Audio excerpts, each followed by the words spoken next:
பல வாக்கு தத்தங்களை நாம் சும்மா இருந்தால்தான் கர்த்தர் செய்வார். இன்னைக்கு நமக்கு காத்திருக்கிற அனுபவம் இல்லை. நிறைய நேரத்தில் நாம் அதை மிஸ் பண்ணிடுறோம் அல்லது அவசரப்பட்டு ஏதாவது செஞ்சிடறோம். இப்போ என்ன ஆகும்? நீங்கள் அவசரப்பட்டு செஞ்சிட்டீங்கன்னா கர்த்தர் அந்த வாக்குத்தத்தை நிறைவேற்றுவார்.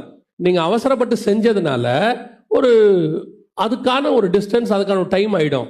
திருப்பி அதை சரி பண்ணி தான் கர்த்தர் செய்வார். இப்போ கானான கர்த்தர் வாக்கு பண்ணிட்டார் இஸ்ரவேலுக்கு. 3 நாளில் போக வேண்டிய இடம் தான் அது. வாக்கு பண்ணிட்டார். இவங்க போய் கானானை சுற்றி பார்த்து பிரச்சனை பண்ணிட்டாங்க. ஆண்டவர் சுற்றி பார்க்க சொல்லலை, இவங்க தான் சுற்றி பார்க்க போனாங்க. பிரச்சனை ஆகி போச்சு.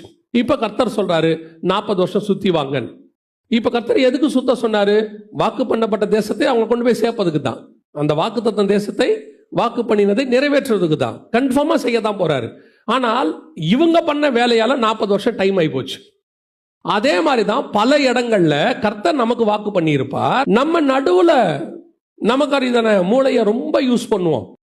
நம்ம பயங்கரமா உள்ள இறங்கி அதை செய்யலாமா இதை செய்யலாமா. நாம செஞ்சு தப்பாகிறத விட பல நேரங்களில் நம்ம செஞ்சுதான் தப்பு பண்றோம். நம்ம சும்மா இருந்தாலே கரெக்டா நடக்கும்.